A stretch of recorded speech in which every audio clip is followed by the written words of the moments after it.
이 나라 이 민족도 이렇게 자유로운 나라로 복되게 하심을 감사를 드립니다.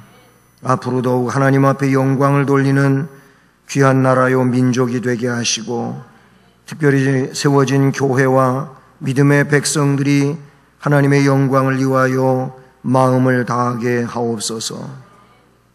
이 시간도 말씀을 통하여 하나님께 영광을 돌리는 심령으로 세워지게 하시고, 모든 이들이 주의 은혜 가운데 복이 되게 하옵소서. 부족한 종을 또한 은혜의 장중에 붙잡으시고 사용하셔서 주의 뜻을 나타내시옵소서. 예수 그리스도의 이름으로 기도드립니다. 아멘.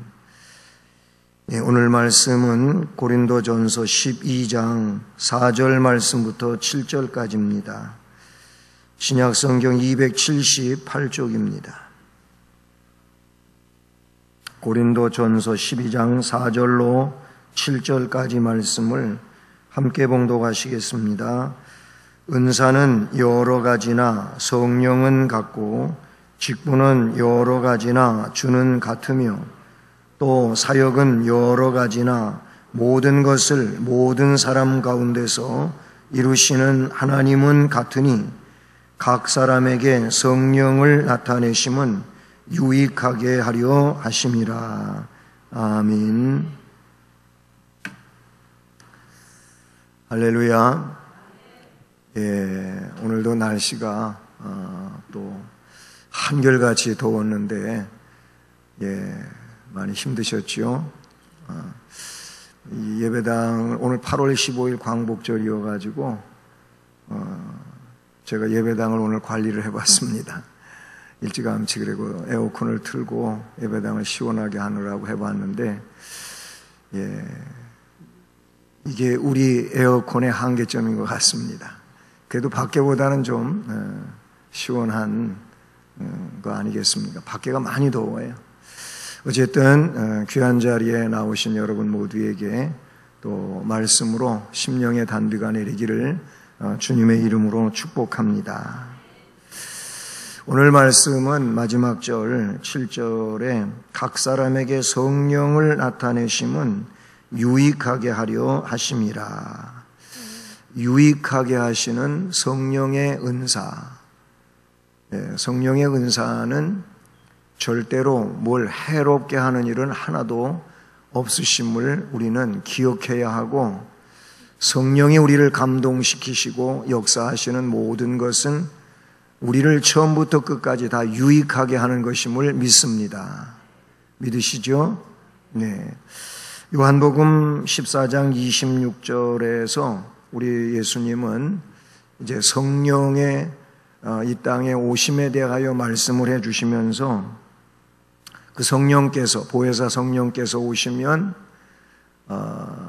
너희들을 가르쳐 주신다 그랬어요. 또 한 가지는 내가 너희들에게 하나님 나라에 대하여 말씀해 준 것들이 많이 있지 않느냐? 그 말해 준 것에 대하여 그 성령께서 생각나게 해 주실 거다. 이런 말씀을 하셨어요. 요한복음 14장 26절에서 그렇게 말씀을 기록해 주고 있어요.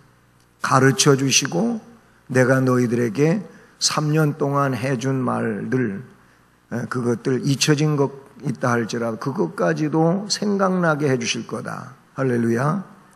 그러니까 우리의 이 말씀에 대한 지식, 우리가 뭐 배움을 받고 말씀에 대하여 가르침을 받고 또 그렇게 해서 많은 시간과 횟수를 보내면서 이렇게 신앙 안에서 살아왔는데, 그런 것들이 어떤 때는 잊혀져 있잖아요. 다 기억나는 건 아니잖아요. 그런데 성령께서 내 안에서 그런 것들을 시시때때로 생각나게 해주시는 분이신 줄로 믿습니다.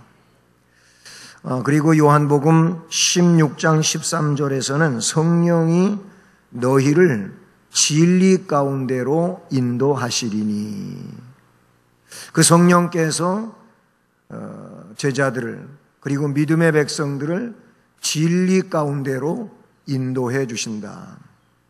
그러니까 결국 진리 안으로 들어가기 위해서는 성령의 역사 없이는 있을 수가 없는 일이지요. 말씀이 우리에게 그렇게 가르쳐주고 있다는 거죠. 우리의 지식으로, 우리의 경험으로 또는 과학적인 내용을 가지고 진리 안으로 진입할 수가 있느냐? 그렇지가 않아요. 세상 학문적인 내용은 그런 것들이 우리에게 뒷받침이 돼서 그렇게 학문을 더 깊이 연구할 수 있고 또 그것들을 가지고 활용하며 살아갈 수 있겠지만은 그러나 진리는 오직 성령의 역사에 의하여 그렇게 깨달아지고 또 우리의 삶 속에서 활용되어지는 그런 내용인 줄로 믿습니다. 이미 앞에서도 여러 차례 살펴본 내용이고 말씀드린 내용인데 고린도 교회는 여러 가지 문제점이 있었어요. 이 성령의 은사의 어떤 활용적 면에서도 서로 조화를 이루지를 못하고 충돌이 빚어졌다는 거예요. 쉽게 얘기하면 성령의 은사를 받았다고 하는 사람들이 서로 싸워요. 싸워. 내가 더 큰 은혜를 받았는 큰 은사를 받았느니 하면서 내게 더 좋다 하면서 싸웠다. 쉬운 얘기로. 거기에 그런 문제만 있는 것이 아니고 파벌주의가 있었다 그랬어요. 사람을 중심으로 해가지고 게바, 바울, 아볼로, 심지어는 그리스도파 그래갖고 막 파벌주의가 생겼어요. 교회에 사람이 중심이 돼가지고 세력이 뭉쳐지면은 그거는 책망받을 일이지 좋을 일이 하나도 아니에요. 교회는 주님 안에서 하나가 되어야 돼. 성령 안에서 하나가 되어야 돼. 하나님 안에서 하나가 되어야 된다. 말씀 안에서 하나가 되어야 되지. 그렇지 않고 사람과 사람이 서로 중심이 돼가고 대립되는 것은 이것은 성경적이지 않습니다. 하나님의 방법도 아니고요. 그것은 사탄의 계략 속에 있는 그런 내용이라고 볼 수 있다는 것이죠. 고린도 교회에서 빚어진 문제들을 통하여 진리 안에서 가르쳐 주신 내용이 바로 그것이라는 사실을 우리는 기억해야 돼요. 그런 것만이 아니에요. 그 고린도 교회에는 이런 성적인 문제로 무질서한 그런 일도 없지 않아 있어서 그 또한 책망받은 일들이지요. 그러면서 오늘 이제 12장에서 은사에 대한 내용을 직접적으로 거론하죠. 14장까지 쭉 은사에 대한 이야기를 말씀해 가는데요. 근데 오늘 말씀해 보게 되면은 4절, 5절에서 하나에 대한 이야기를 해요. 그래서 은사는 여러 가지라는 말이에요. 이제 은사에 대해 뒤에 쭉 나오게 되는데요. 다음 시간에 또 주로 살펴볼 내용들이기도 하고요. 은사는 여러 가지예요. 그러나 그 여러 가지의 은사는 같은 성령은 같다. 그 같은 성령에 의하여 주어지는 것이다. 결국 다양한 은사지만 일치한다 그 얘기를 지금 말씀하고 있는 거예요. 또 5절에서 직분은 여러 가지나 주는 같으며 주께서 직분을 허락하신다고 할 때 직분은 여러 가지일 수 있잖아요. 그런데 그 여러 가지의 직책도 한 주님이 내려주시는 그 직무라 이렇게 볼 수 있는 거죠. 또 이어지는 말씀에 6절에서 사역에 대한 이야기예요. 사역은 여러 가지나 모든 것을 모든 사람 가운데서 이루시는 하나님은 같으니 역시 성부와 성자와 성령 말씀의 순서는 성령과 성자와 성부에 대하여 이야기하고 있는데 하나를 이야기하고 있어요. 한 하나님이 그 사역에 대해서 한 주님이 직분에 대해서 한 성령님이 은사에 대하여 여기서 그렇게 이야기하고 있는 내용은 뭐냐? 고린도 교회의 파벌과 분쟁과 이런 싸움의 문제를 지금 이야기하고 있는 거예요. 거기가 이 말씀의 그 배경 속에는 그 이야기를 하고 있는 거예요. 어떻게 한 하나님이 또 한 주님이, 한 성령님이 너희들에게 은사와 직분과 사역을 맡기셨을 때 그것은 뭐예요? 하나를 이루게 돼 있지 서로 다르다고 싸울 수가 있느냐? 없다는 얘기입니다.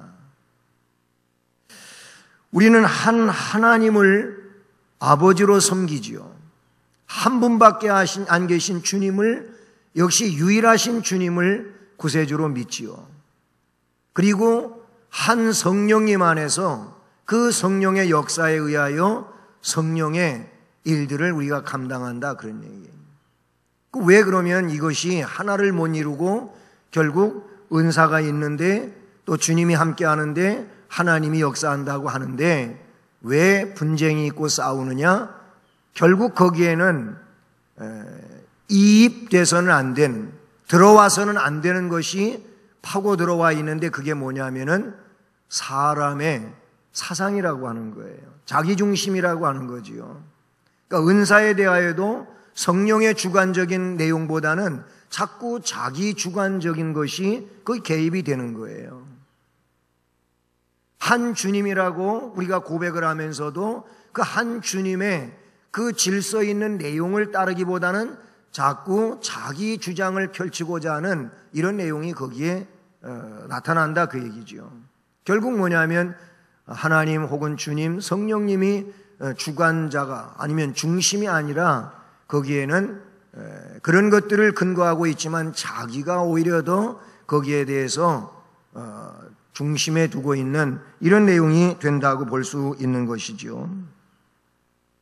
그래서 사도 바울은 은사를 각 사람에게 주시는 성령은 한 분이시지만 그 은사의 종류는 많다고 할 때 한 성령 안에서 주어진 은사는 결국적으로 서로가 유기적으로 그렇게 보완작용하면서 우리 성령께서 이루시기를 원하시는 일들을 질서 있게 이루어 가게 되어 있다는 겁니다.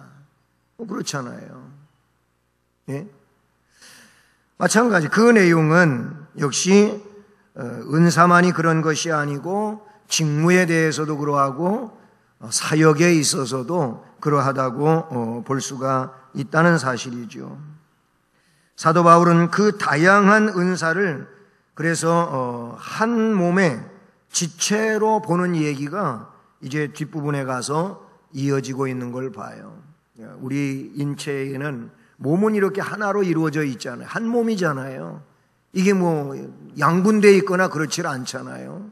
하나로 이루어져 있는데 이 몸 안에 아주 다양한 정말 많은 지체들이 외형적으로도 내부적으로도 우리 몸이 그런 지체를 근거로 해서 한 몸을 이룬다, 그런 얘기예요. 그게 이제 뒤에 가면서 설명되어지겠습니다만은 그러면 그 많은 지체들이 안에 뭐 오장육부라든지 외형적으로는 이렇게 머리 부분에 있는 그 지체의 기능이라든지 아니면 어깨에서부터 이 배까지 있는 지체들이라든지 그 하단에 있는 다리의 문제라든지 바울은 그랬어요. 손이 발더러 너는 손이 아니니까 나와 상관이 없다 하고 하면은 그 몸이 어떤 몸이 되겠냐? 우리 너무 잘 아는 얘기 아니겠습니까? 하나를 이루는 거예요. 자기의 역할을 감당함으로써 하나를 이루는 거예요. 그 몸에 서로 유익하게 하는 거예요. 발은 발대로 자기의 직무를 감당함으로 몸을 유익하게 하는 거고, 손은 손대로 그렇게 하는 것이고, 눈은 눈, 뭐 코, 입, 귀 다 그와 같음을 이야기하고 있다는 사실이죠. 그래서 먼저는 우리가 그 4절로 6절까지의 말씀에서 성삼위 하나님에 대한 내용을 우리가 살펴보게 되는 것이죠. 성령, 주님, 그리고 성부 하나님에 대해서 성삼위 하나님에 대한 내용을 4절로 5절, 6절에서 살펴보는 것이죠. 이처럼 성령이 각자의 그릇에 따라서 나누어 주시는 은사는 여러 가지이지만 그 은사를 주시는 성령은 한 분이라는 거예요. 또한 주께서는 주시는 직분이 여러 가지인데 그 직분을 주시는 주님은 한 분이라는 거죠. 하나님에 대해서도 하나님께서 맡기시는 사역은 여러 가지이지만 그 모든 사람의 달란트를 통해서 사역하시는 하나님은 한 분이시다라는 것을 말하고 있어요. 여기에 삼위일체 하나님의 역사가 있다 그러니 성령은 은사를 주시고 주님은 직임을 주시고 하나님은 사역을 맡기시지만 그러나 성삼위 하나님이 하나인 것처럼 각각의 다양한 은사와 직분과 사역으로 그 결과가 일치하여 조화롭게 하나를 이루어 간다고 하는 것을 말씀해 주고 있지요. 에베소서 4장 4절부터 6절 말씀에도 몸이 하나요 성령도 한 분이시니 이와 같이 너희가 부르심의 한 소망 안에서 부르심을 받았느니라. 주도 한 분이시요 믿음도 하나요 세례도 하나요 하나님도 한 분이시니 곧 만유의 아버지시니라. 아멘. 한 하나님. 그래서 이렇게 표현을 해보자면은 다양성 속에 일치하는 것이 이게 교회고 그리고 하나님의 역사, 주님의 역사, 성령의 역사라는 거예요. 그러니까 다양한 거예요. 다양하지만 서로 이것은 다르기 때문에 쓸데가 없다 이런 얘기는 결코 있을 수가 없다는 거죠. 다르지만 이 다름이 불필요한 것이 아니고 서로를 위해서 존재하는 그런 유익함을 가져오는 내용인 것을 말씀해 주고 있는 것이죠. 그러니까 우리는 교회 생활을 해갈 때 의견에 있어서도 때로는 처음에는 다를 수 있어요. 다를 수 있지만 그 다름이 결국은 말씀과 신앙과 또 성도의 교제 안에서 서로 어떻게 해요? 하나를 이룰 수 있는 이것이 주님의 뜻이라고 하는 것을 우리는 잊지 말아야 하는 것이죠.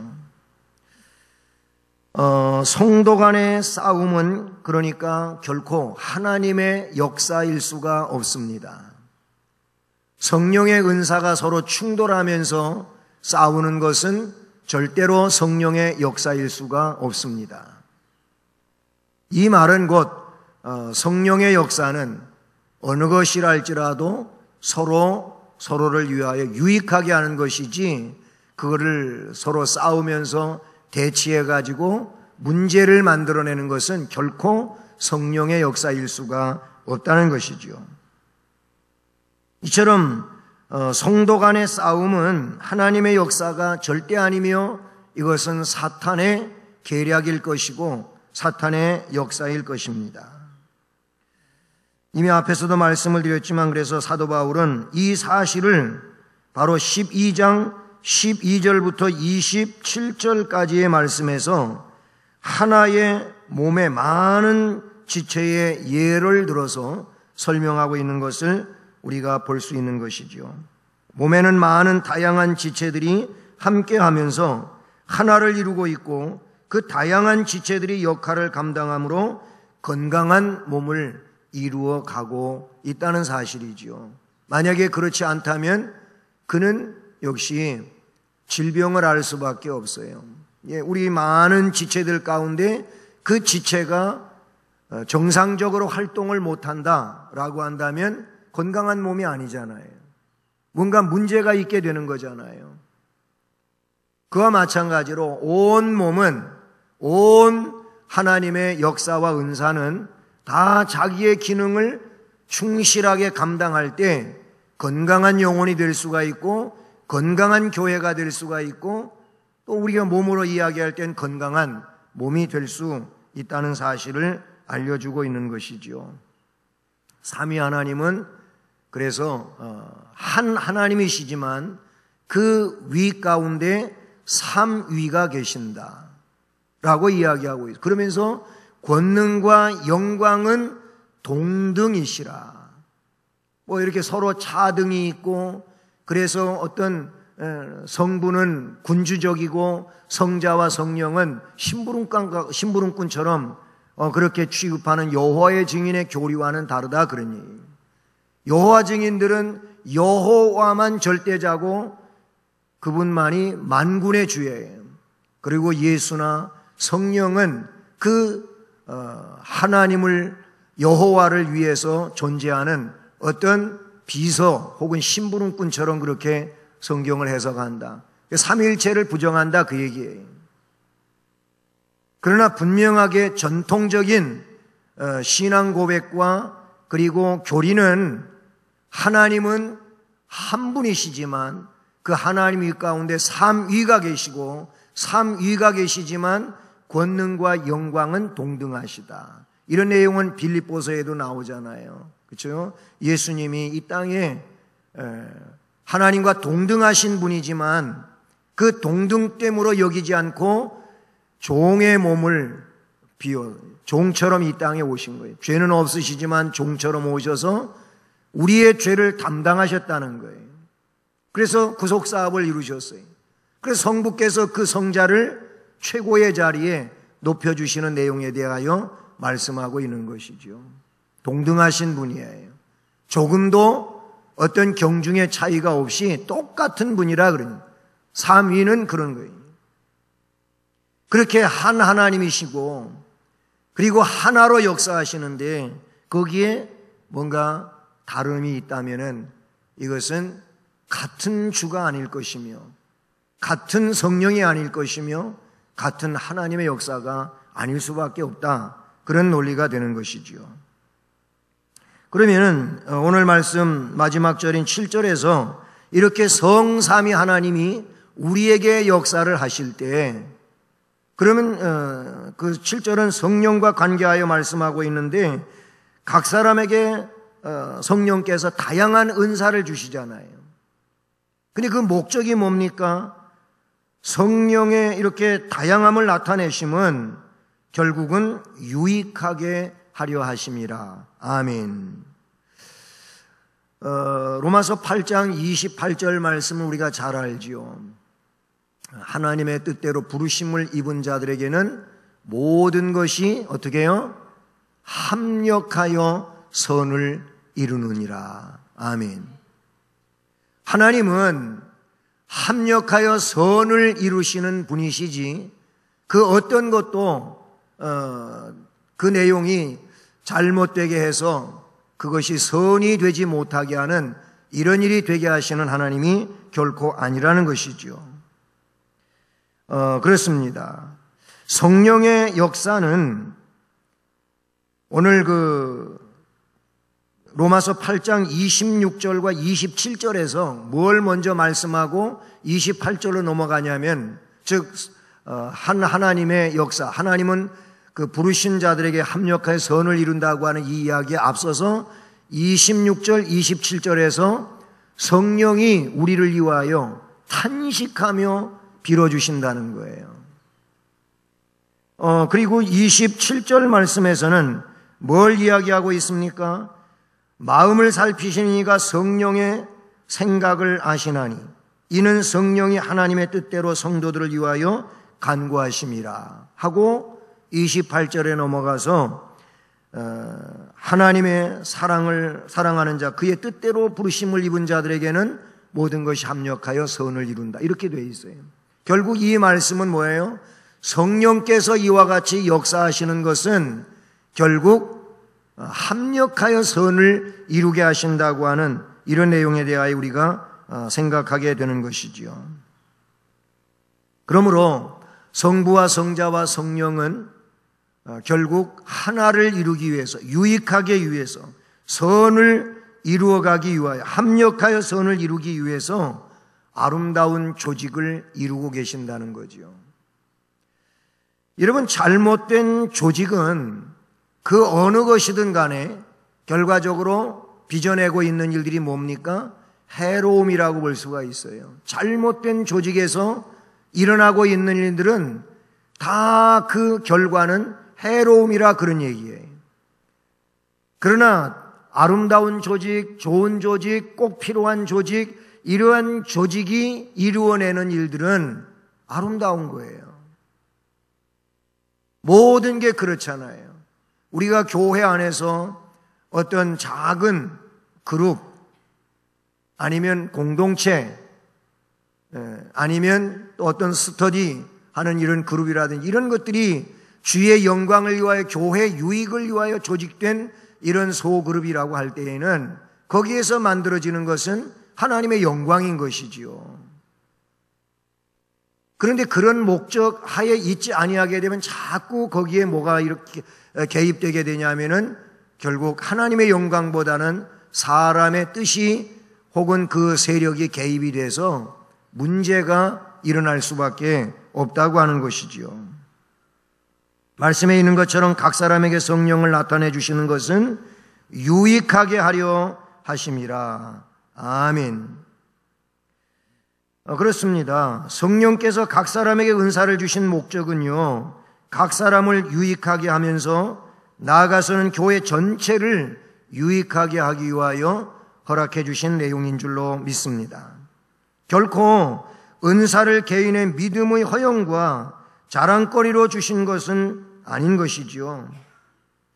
그런데 고린도 교회에는 그렇게 교회의 유익과 하나님의 영광을 위하여 은사를 주셨음에도 불구하고 이런 것들이 자기 자랑으로 드러났다는 거예요. 그러다 보니까 여기에 서로 상처가 있고 문제가 등장하는 이런 일이 생기게 되었다고 하는 사실이죠. 어떤 사람은 은사 받은 것을 자랑을 하지요.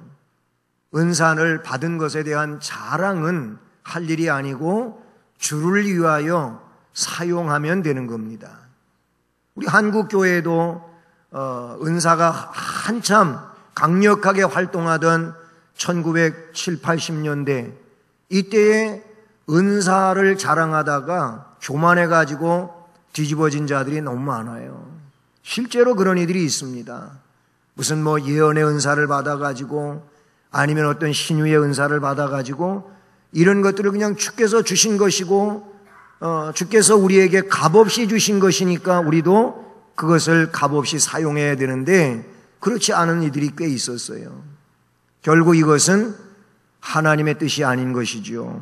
그래서 문제가 심각해지고 교회를 혼란하게 만들고 잘못된 이런 이들이 꽤나 있었다는 사실이죠. 여러분, 성령을 모독하는 일이 결국 은사 자랑이 될 수가 있는 거예요. 은사를 자랑하는 일은 성령을 욕되게 하는 이런 일이라고 볼 수가 있어요. 왜 그렇습니까? 그는 교회의 덕을 세우기 위해서 주어진 이 은혜를 자기 자랑의 기회로 삼고 유익하게 하지 못하고 해롭게 하는 기회로 만들었기 때문에 그런 것이지요. 하나님께서 주신 은사를 잘 간수하고 활용하는 것은 진정 복이요. 그리고 오늘의 말씀에 있는 것처럼 자신도 유익하게 하는 것이고 주변 사람도 유익하게 하는 것이고 공동체인 교회를 유익하게 하는 그런 일인 줄로 믿습니다. 은사를 받은 사람일수록 더 봉사를 잘하고 충성하며 헌신을 아름답게 이루어간다고 볼 수가 있는 것이지요. 예를 들어 사도행전 1장 8절을 보면 우리가 잘 알고 있는 대로 성령 받으면 권능이 임하는 거다. 그 성령이 오시는 게 권능이 임하는 것이고 그 권능에 의하여 땅끝까지 이르러 복음의 증인이 된다고 주께서 말씀하셨어요. 그러니까 성령 받은 자는 능력 있는 일꾼이 된다는 거예요. 성령을 받았다? 그럼 능력 있는 일꾼인 것이지 성령을 받았음에 일꾼으로서 능력이 없다면 그가 받은 성령은 도대체 뭡니까? 성경에서 말하는 것은 성령은 능력입니다. 사도행전 4장 31절 말씀에서는 성령 받은 자는 담대히 말씀을 전한다고 되어 있어요.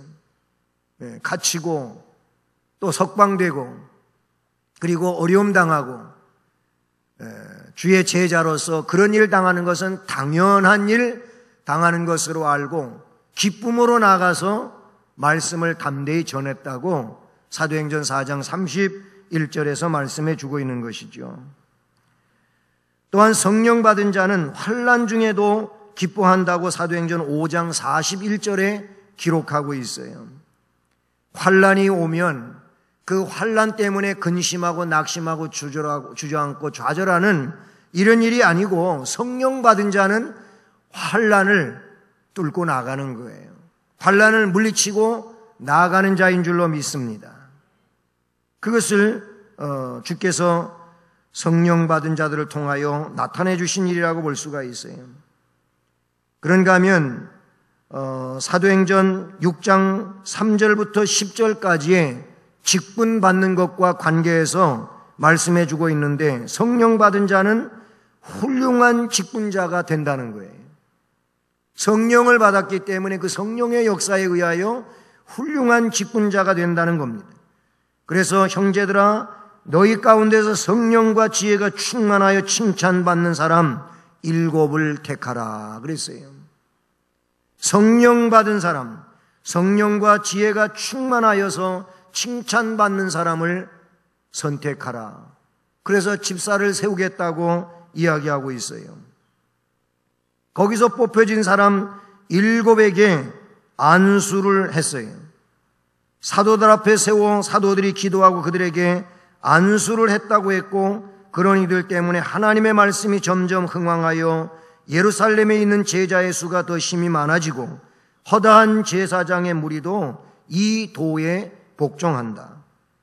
스데반이 은혜와 권능이 충만하여 큰 기사와 표적을 민간에 행하니, 스데반이 지혜와 성령으로 말함을 그들이 능히 당하지 못하여.